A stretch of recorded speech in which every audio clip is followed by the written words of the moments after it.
So, is it now down to my topic? Yeah, let's hear your All right, topic. we're staying on basketball. Okay.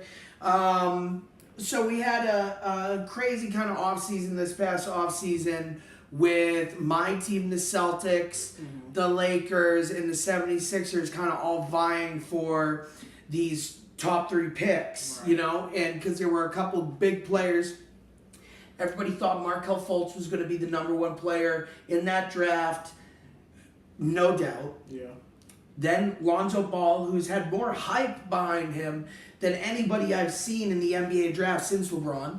That's true. And then Jason Tatum, who actually, up until a week before the draft, they were trying to say that Josh Jackson was going to go to the... So, yeah. Jason Tatum ends up going from Duke to the Celtics. Jackson goes 4th. And then De'Aaron Fox goes 5th to Sacramento. So my question to you guys is, how would you redraft? Redraft? Would you change anything, or would you get someone else in that top 5? If I was to redraft, I'd say Jason Tatum go 1. Yeah. I go Jason Tatum 1. I keep Lonzo where he's at. Probably De'Aaron Fox 3. I mean, De'Aaron Fox did look really good in summer league. Because I thought De'Aaron Fox was better than Markelle Fultz anyway. Yeah. It almost seems like the Celtics pawned like the 76ers by being like, we have the first overall pick. Yeah. Markelle Fultz is the best player, consensus. And he's good. And like, it's like the Celtics It's gonna knew. take some time. Yeah, it's like the Celtics knew. Like, we don't need a... We don't need a Markelle point guard. Fultz, yeah. I felt like the only reason the Celtics should take Fultz is if they were going to trade Thomas. Yeah.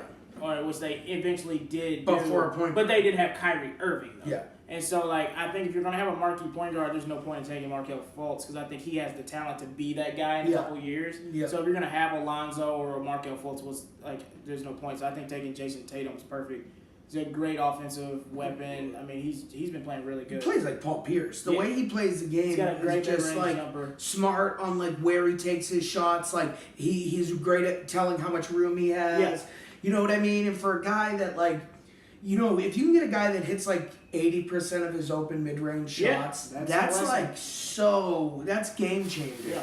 Because you can have Kyrie just dribble in like he's penetrating and then just kick it out and just.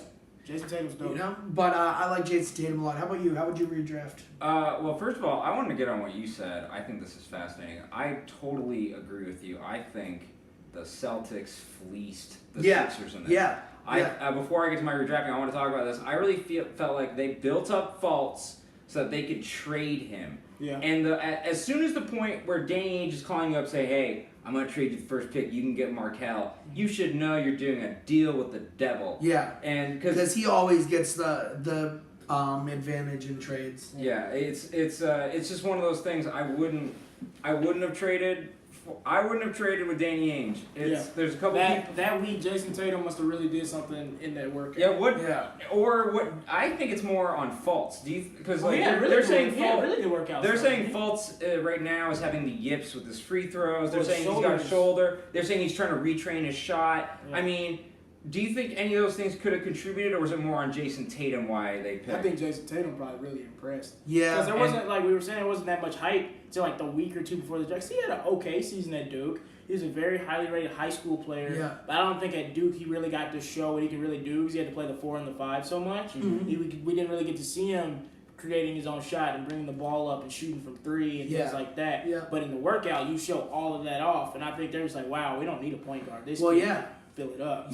My personal conspiracy theory on all this is he didn't that work out for the Sixers, I don't think. I don't think he did. My whole theory on this is that Danny Ainge looked at Jason Tatum. He's like, that's actually the number 1 pick. Yeah. Yeah. And So then take he him at said, 3. he's like, but Danny Ainge is very smart. The thing that people criticize Danny Ainge for is like he's a little obsessed with assets, but I feel like in this situation, the collection of assets worked perfectly. Mm-hmm. What he did was he said, Jason Tatum, I can get him at 3. Yeah. I can get him at 3, but I can trade that pick and get extra. And I think it worked flawlessly. I think he played the Sixers like a fiddle. What else did he get? We got a first-round pick in the next draft. I think Sacramento. Cool. That's a great pick. Yeah. Really So, good. I mean, that's going to be a top 5 pick. We have 3 picks in 2019, I believe, first round now. Okay. So not next year, but the year after. We have 3 first round picks now. You guys are set up. Yeah, so he's just continuing the it's like an investment. You want to stay young. Yeah, you invest in your future. You for every great, for every good guy you have on your team, you get rid of them for 2 great guys in 5 years, Right. or great assets, Right. whatever. But yeah, LeBron will be gone. but and then this is my draft. This is how I would redraft it. I mean, so Danny did exactly what he needed to do. He got rid of the first overall pick. I would say if I'm the 76ers, if I'm the Celtics, I keep everything the same way it is, because obviously they didn't need to draft him first overall. Yeah, they but got it Jason right. Tatum's the best pick in the draft. Yeah. And then Lonzo Ball. But Lonzo's close. I think Lonzo's really good. Yeah. He's good anticipation and everything. And then I guess Josh Jackson or who's that De'Aaron other? Fox? Or no, maybe De'Aaron Fox, because Josh Jackson is leading rookies in steals. Okay. But I would say De'Aaron Fox is fast, and I like the way he plays the He's game. playing well with the ball. So then I would say Josh Jackson 5.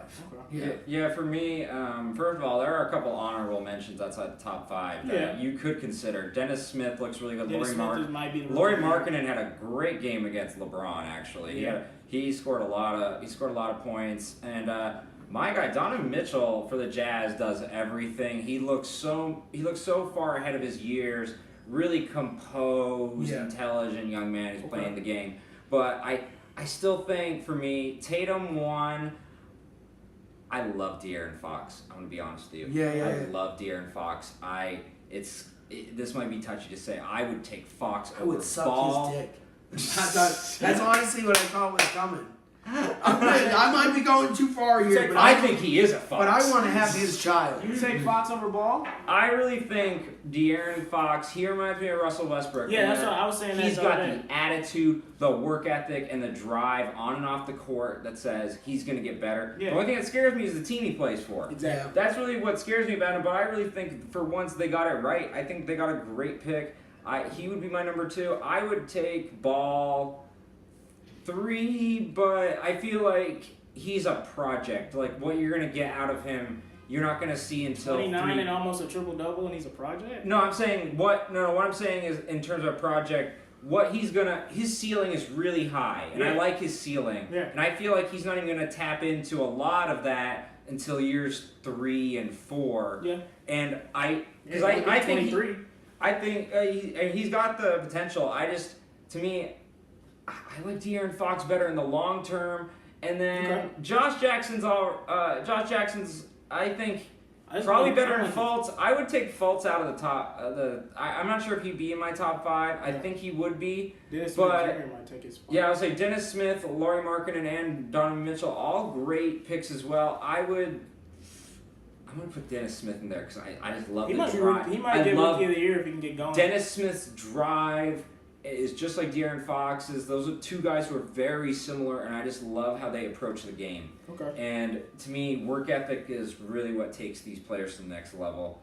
And you can find a shot if you really work hard on it. LeBron's showing that right now. He didn't really have a shot, now he does. So it's he might have a 50. And then look at Giannis. Look at the development of Giannis. We talked about him earlier. His shot's getting better. Everyone, it's one of those things. If you have a work ethic, that's really what you want. That's really what you want in a player. So I would choose it off that for sure. That was a great topic, by the way. Yes. All right. So my